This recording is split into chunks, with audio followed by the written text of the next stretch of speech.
back everyone for some more Ace Attorney Dual Destinies, and we are ready to finish things off here in Day 2 in the investigation in the case against Juniper Woods. And in case you guys did not watch the last episode, I would highly recommend it because we may have just blown a big hole in the prosecution's argument in their case against Junie.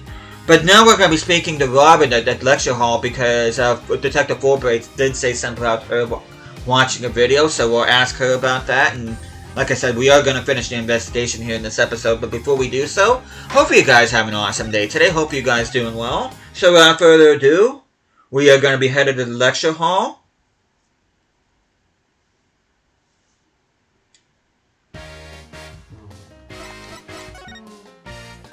There we go. October 25th. Themis Legal Academy, 3rd floor lecture hall. There she is! Robin! Hey, Robin! Oh, Athena! Apollo! What are you watching there? Oh, it just so happens to be a video of the mock trial. I had to use a bit of coercion to get it, but the end justifies the means, right? There it is again. Professor Means sure has a lot of influence around here. Care to look into the true connection between the murder and the mock trial with me? Sounds great, but do you mind if we ask you some questions first? Sure, I'll tell you anything, you W-A-N-T. First of all, why did you confess? About your confession today. Why'd you do it? Because Juniper hasn't done anything wrong. I had to stop the trial by any means possible. Right. The end justifies the means. So you're a follower of Professor Means too? Professor Means is a wonderful teacher, as was Professor Court. I like them B-O-T-H. She brushed that one off like a pro. But with that style of justice, you run the risk of breaking the law. Well, I'm prepared to quit school because of this case. What? Why? I want to be an artist. That's what I really want, man. But no, my parents forced me to study to become a prosecutor. But if the trial went south, you'd have to drop out and give up being a prosecutor. That's what you're really after, isn't it? Mm-hmm. Talk about someone who literally changes the bat of an eyelash. I guess she's been dealing with her own problems, too. That totally makes sense. Yeah, I suppose so, but that doesn't make what she did right. Could you tell us about what you were doing on the night of the murder? Finishing a statue. I was on the stage until the last bell. That's right, you made the statues of Mr. Red and Prosecutor Gavin, didn't you? Oh, yes. Yes, I did. Both of them. This is just a formality. Can you prove you were making the statues at that time? Can I prove it? You think I'm the killer now? No. That's not what I meant. Both you and Robin were still at school after 7 p.m., but neither of them can prove exactly what they were doing.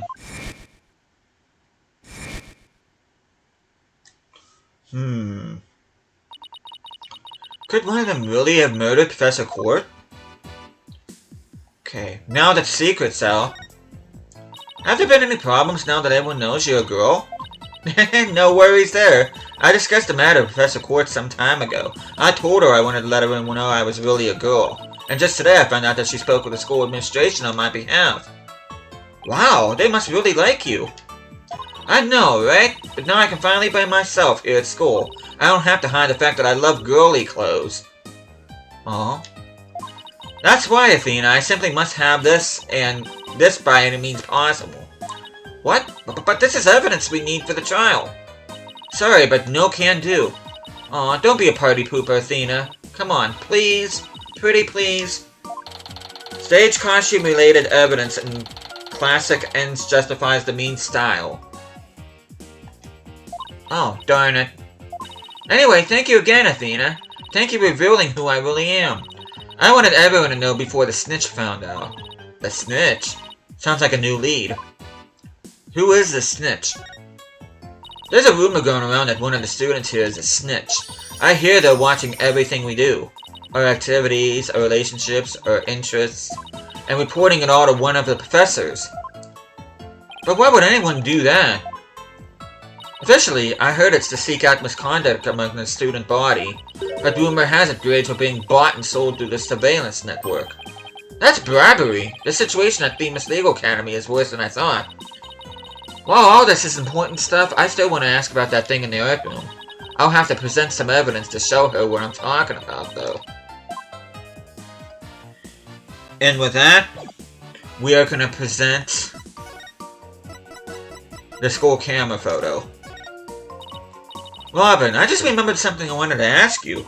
This photo shows a piece of art on the table. Do you know what it is? Whoa! Look at that unique artistic sense. That has to be for one of Professor Quartz's creations, man. Professor Quartz? Artistic sense? Alright, let's find out more about this.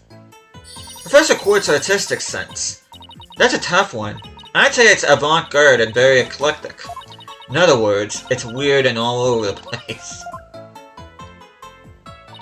Come to think of it, that strange-looking painting in the art room was one of Professor Quartz's works, wasn't it? The statue in that photo was originally a statue of Lady Justice. Lady Justice? Professor Quartz had planned on placing her on the judge's bench in the lecture hall.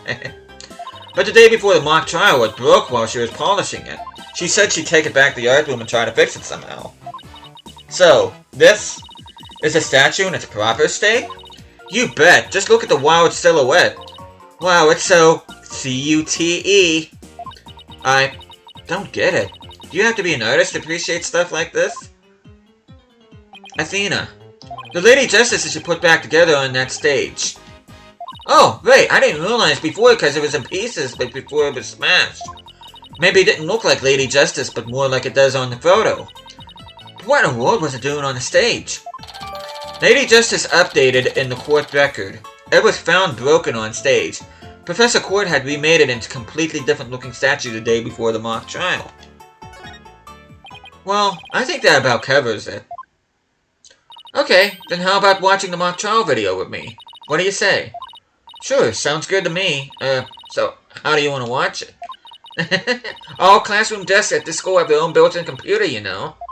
Wow, this place is definitely a lot cushier than I thought. I know you guys are in a hurry, so I'll just fast forward to the important parts. Let's start with the professor's pre-trial speech.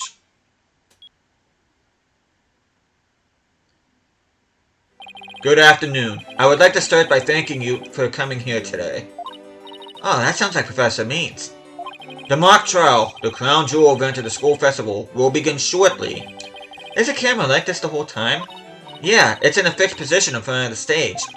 When I was a student, I too could hardly wait for this day to come. How come teacher speeches always make me so sleepy?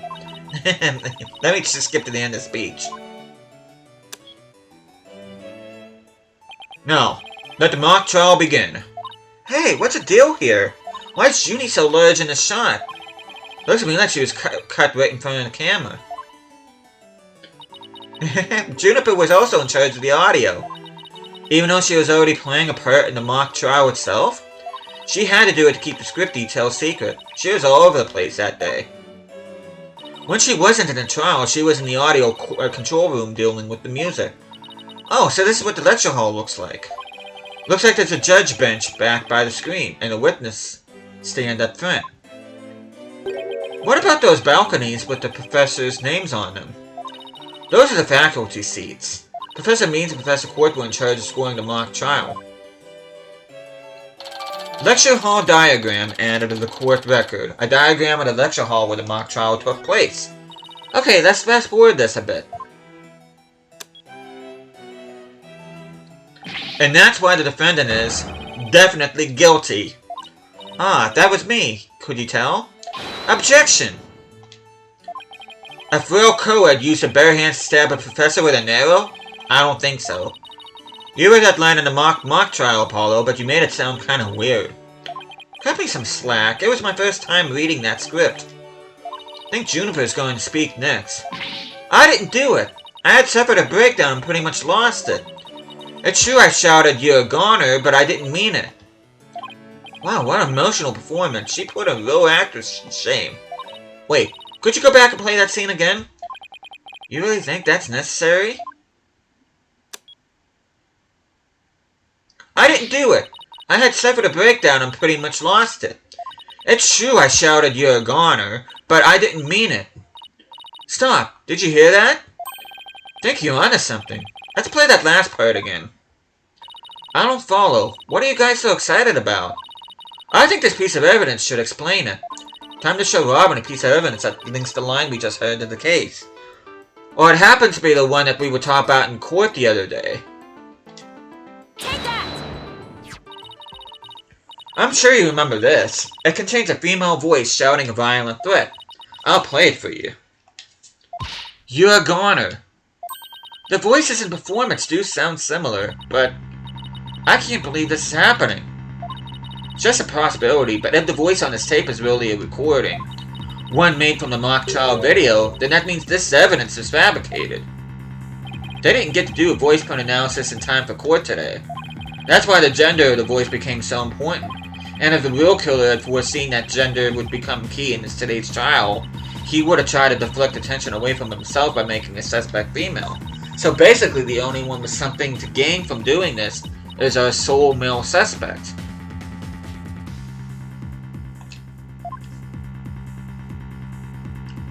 Wait a second.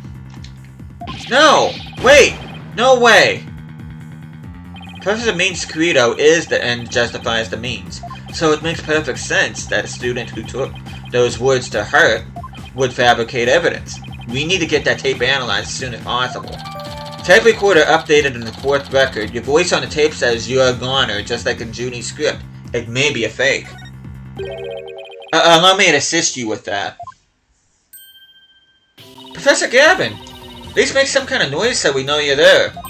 It's go big or go home with rockstar entrances, Fraulein. Timing is everything. Let me make a copy of that tape right now, and I'll get you the results as soon as I can. I trust that will be alright? Very much so, thanks.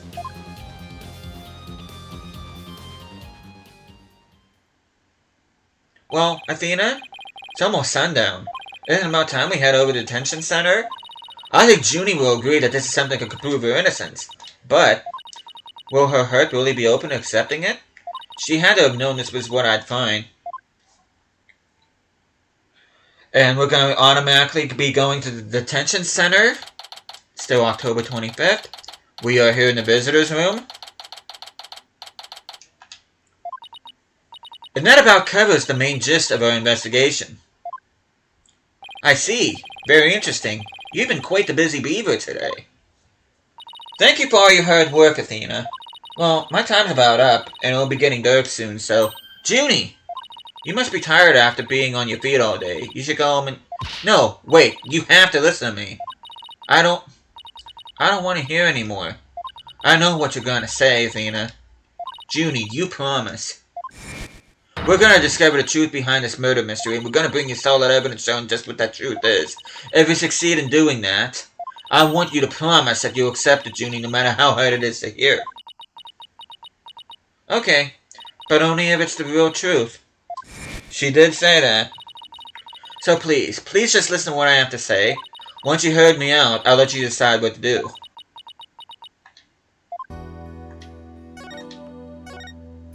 The voice in this recording has been proven to be yours, Junie, and in the mock trial video we can hear you reading your line from the script. We're having both of them analyzed now, but from what I can tell, the voices are the same, and the only one who'd benefit from faking that voice recording would be you. But that doesn't make any sense. I mean, you confessed in order to protect me. This may sound strange, but his confession is a ploy to make himself look less suspicious. In other words, he was just pretending to protect you.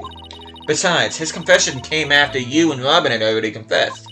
If he hadn't confessed right then as well, wouldn't that have seemed a little suspicious? Say what you will, Athena, but none of us would hurt a fly, let alone kill someone. Hugh is a gifted student. He gets outstanding grades and never causes trouble. Wait, Athena.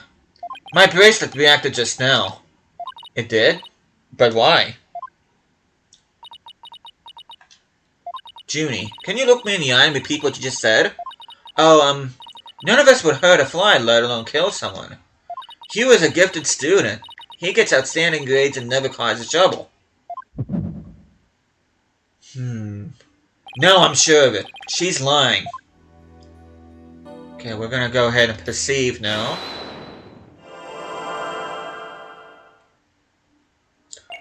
Okay, Hugh is a gifted student.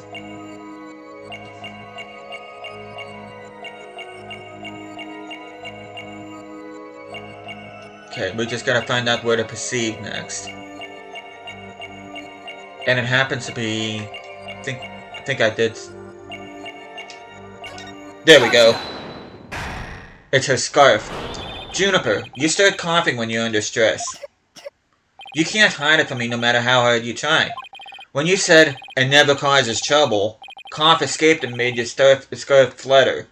As for why you were stressed, it's because you were lying.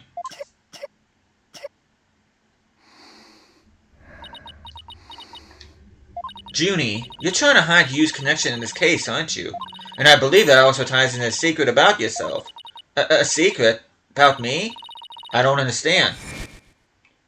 I already told Juniper, so I might as well tell you. I don't really care about her anymore. What? Why? Juniper's not all sunshine and rainbows like you think she is. He ended their friendship after he found out about Junie's secret, which means Hugh must have felt betrayed by Junie, making her, well, would make her the snitch.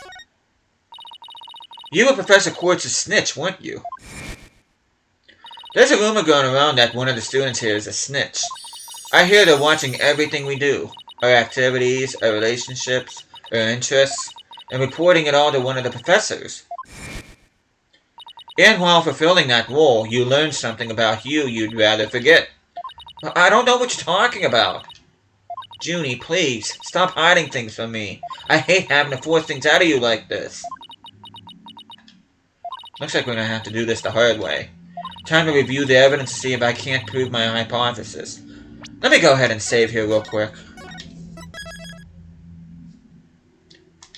Although I'm confident I know what I need to present, but still. I must have something that proves Junie's the snitch and Hugh's connection in the case. Well, I think it's the Quartz Planner. Right here in Professor Quartz Planner, it says, routine report. I believe this is meant to mean when the snitch will be reported to Professor Quartz. I also believe Professor Quartz planned to meet Hugh in private based on the snitch's info. And from their meeting, Hugh must have put two and two together and figured out your secret. So you see, it all makes sense only if you're the snitch, Junie.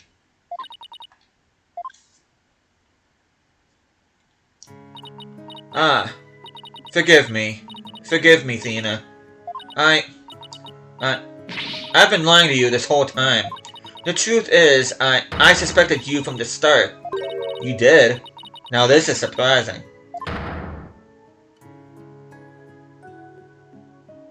I'm so sorry. I've talked about friendship so much that I've been a terrible friend. Juniper, I don't have that special kind of hearing that Athena does, but I don't need it to sense the pain you're feeling inside. And its intensity is directly proportional to how you feel about your friend. Am I right? Poor Junie. Apollo. Please, Junie, tell me why you suspected you. I have a feeling that will be the key to getting to the bottom of this whole case. What exactly was your role as class snitch? Professor Quarter told me how Academy alumni had strayed from the path of justice. The dark age of the law, huh? She didn't want any more of our students going astray like that. But few others at the Academy shared her view. I thought her ideas were beautiful, though sad and unrealistic. She asked you to be her eyes and ears, didn't she? I used to report to her once a month about any wrongdoings I'd seen or heard about. And that report session in her planner, the one from October 22nd, was a part of that? Yes, that's when I reported you to Professor Court. She snitched on her own friend? I had accidentally overheard you talking. What did you hear? He was talking to someone on the phone. I think it was one of his parents. What were they talking about? Something about having paid money for good test scores. I only overheard him talking, so I never did find out who the money was going to. What? That's bribery!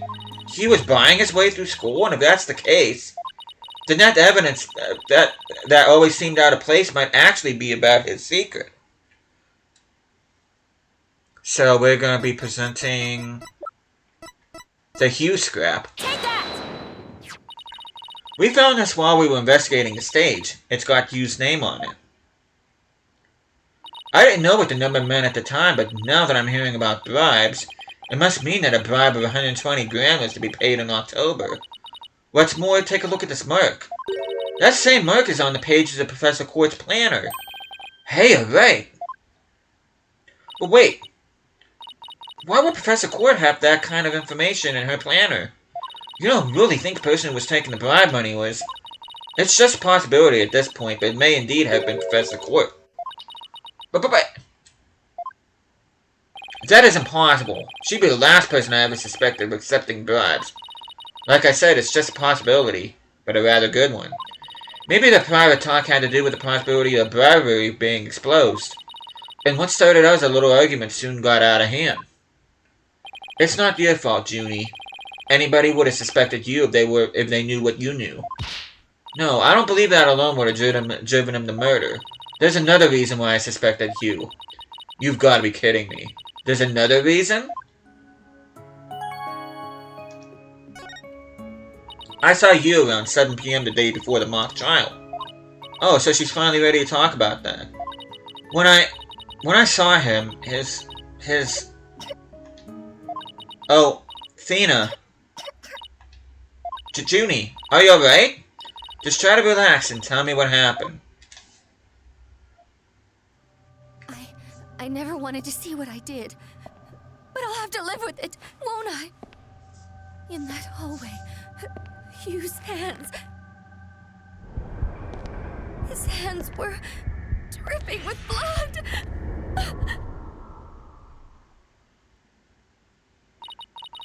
His hands were dripping with blood.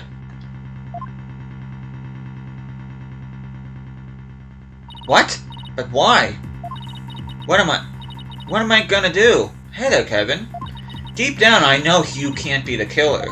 But my mind keeps telling me he is. No matter how hard I try to convince myself, he isn't.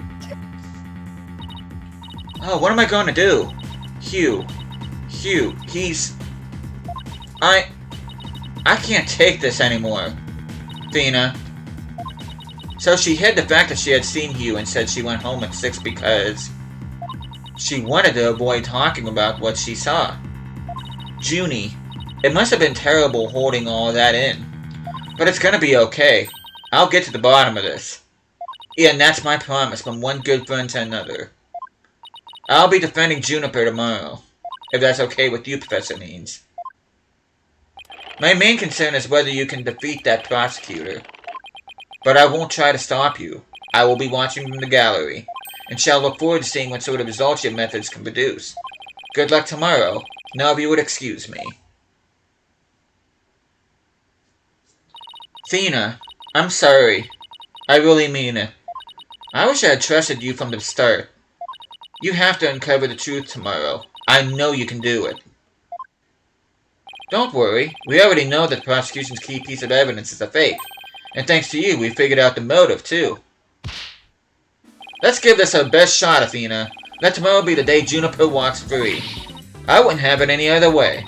We should be all ready now. What could possibly go wrong this time? And with that concludes day 2 of it. Well, we still got stuff here. Still, there's this strange, uneasy feeling I can't shake. I'd better be imagining it. And with that concludes day 2 in the investigation. And then next time I see you guys, we are going to be headed to day 2 of the trial. And hopefully we can prove Juniper's innocence by then. But we are going to go ahead and save it. And next time I see you guys, we will be back in the courtroom.